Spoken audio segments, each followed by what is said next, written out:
The twilight of day lingered, and the sharp lines of light and shadow divided the sky into light and dark.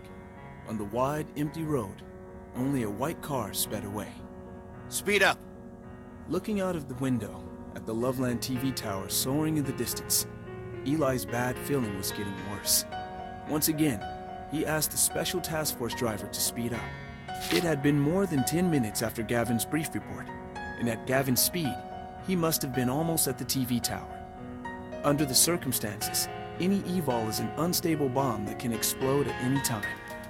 Moreover, it was the television tower, the site they had searched for so long before, which was the source of the Loveland City evol uprising. The car sped up again, drawing near to the soaring buildings.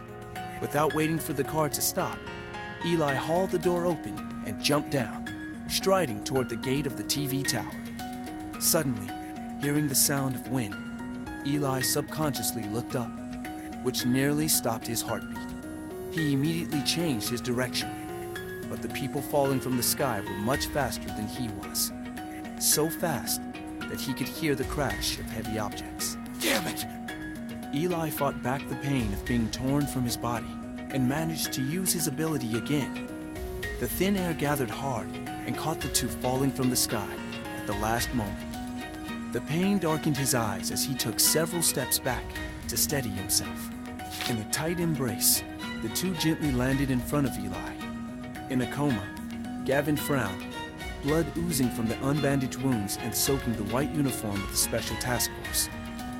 The girl in his arms was protected from the heavy landing. She had dry tears on her face, and yet a peaceful expression. Eli shook his head from the trance, looking at the insensible duo. It's worth it to see this guy looking like a drowned rat. Then he turned to the medics and asked for help. The scouting squad came out from the TV tower and ran to Eli to report. Captain, we didn't find anyone suspicious in the tower. The transmitter at the top had been removed. Unexpectedly, none of the task objectives were completed. Eli couldn't help pinching his forehead, only to come up with a random reason. Seems the Black Swan has fulfilled their purpose. He just didn't know what they were up to next. Leaning on his nearest team member's shoulder, he had a hard time breathing, with his left hand pressing against his pained chest. Damn it! It hurts. Consciousness fading, he heard a cry of panic. Captain! Medic! Medic! After the events at the TV tower, things seemed to be over. Most of the people in the Special Task Force were seriously injured in the evol riot. In addition to those who got wounded due to catching the evolvers, many suffered serious damage to their evol when it got out of control. After 2 days of observation in the hospital, Eli was finally told his evol had not been greatly affected and would only need a period of recuperation. Although the impact was not major, these days, Eli often woke up only to find that something had vanished, such as a cup, a quilt, or something else. Just like this moment. Eli opened his eyes, yawned, and turned to see that Gavin had disappeared from the bed next to him. Oh no. He held his forehead, wondering if it was him that unconsciously teleported Gavin elsewhere in his sleep. Then the door opened. Gavin strode in, dressed in casual clothes, looking different from the man who had been badly injured and unable to move the day before. He walked over to the bed and quickly collected his personal belongings. Puzzled, Eli shook off his irrelevant thoughts, gazing at Gavin, who appeared safe and sound, and asked, How are you able to get up? Gavin glanced at Eli and said, I'm leaving the hospital today. Wait, leaving? Eli wondered if he had heard something wrong, and blurted out, If memory serves, you were badly wounded, weren't you? You think everyone's as weak as you are. Gavin raised his eyebrow. Eli was sure he was mocking him. With great effort, he sat up, pulled his scattered hair behind him, and replied in a dissatisfied tone. I'm weak? Your fast recovery is abnormal. Gavin paid no attention to him. He walked to the door and was about to leave. Eli asked, Leaving so soon? What about that girl? With his hand on the door, Gavin answered without looking back.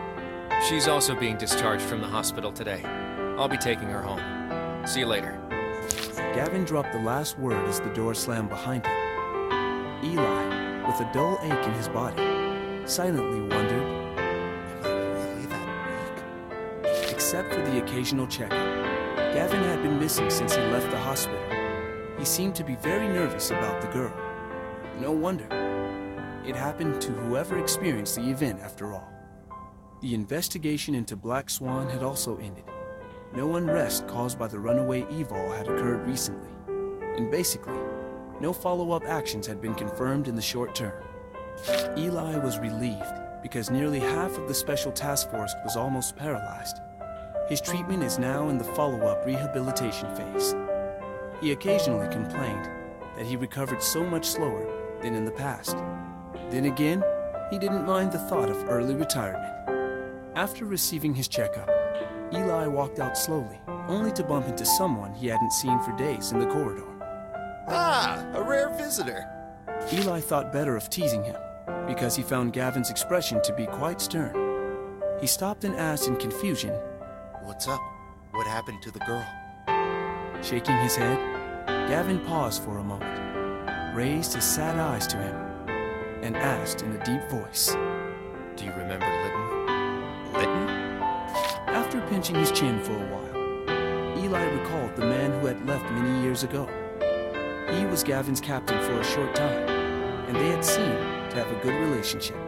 But what happened? Why are you mentioning him out of the blue?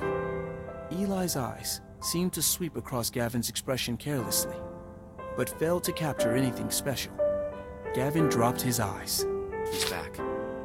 Gavin immediately departed, leaving Eli confused.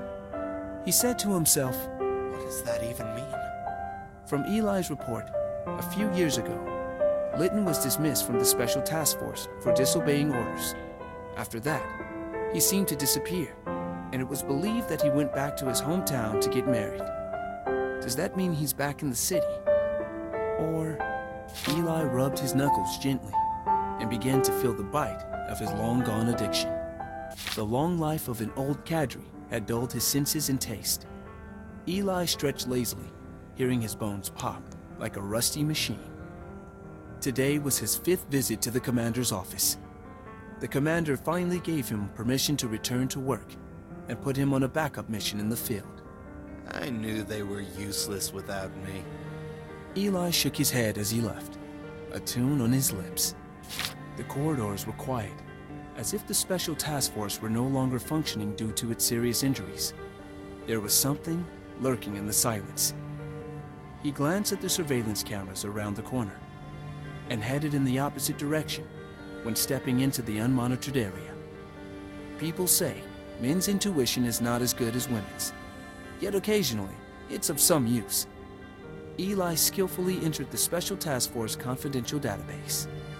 Lines of dusty messages appeared before his eyes. His relaxed expression became stern. Too bad.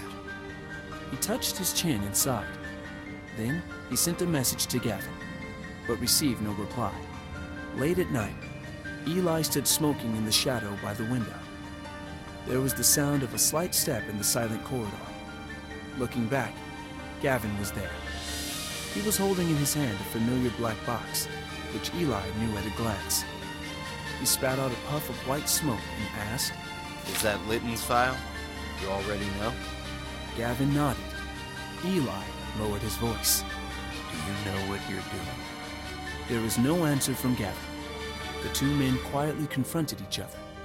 After a long silence, Gavin spoke in a hoarse voice. What is justice to you? Stunned, Eli didn't expect such a question. He searched Gavin's face. The shadow and darkness were so deep in Gavin's eyes, as if all the resolution and light from the past were gone. He couldn't understand what kind of change had occurred. Eli pondered for a moment, snuffed out his cigarette, and then replied, I won't stand in your way. He waved to Gavin, who was a little surprised, and walked to the archives, leaving a casual remark. Leave the mop up to me, just as before. When approaching the corner, Eli looked back and saw Gavin standing straight. Yet he could feel Gavin's soul trembling painfully and wavering between uncertainty and remorse.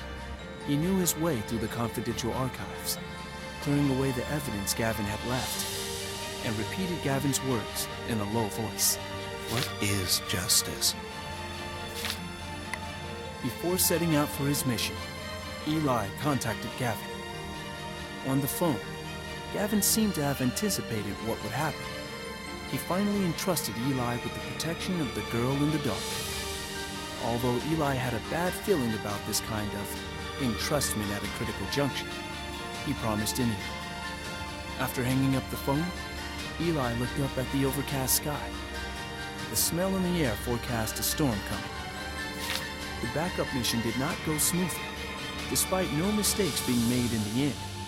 After a series of twists and turns, the matter was resolved several days prior. Having arranged the follow-up tasks, Eli went back alone to Loveland City in advance. He did not expect to find a wanted poster for Gavin upon his return to the Special Task Force. What's going on here? He read through the contents of the internal wanted poster and thought it was ridiculous. Special Task Force Agent B7 disrupted the Special Action Squad's task execution and intended to mutiny.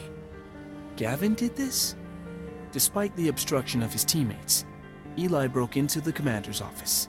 The man sat behind the desk, meticulous in his hair and clothes.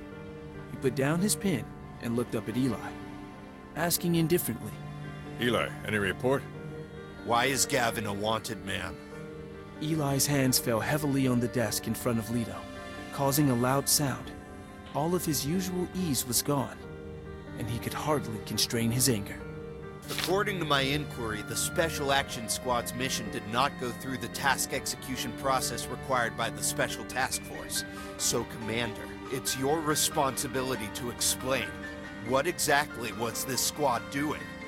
You've crossed the line. Leto rose from the table, tidied his clothes with both hands, and raised his head.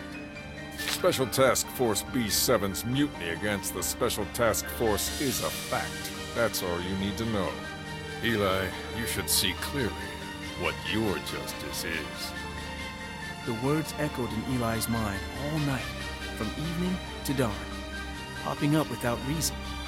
He thought about it many times over the next few days.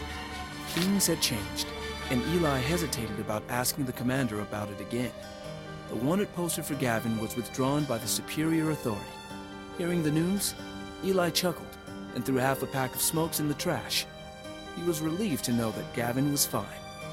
He thought to himself, what is justice? It's no more than doing the right thing and sticking to it, just as they had done before.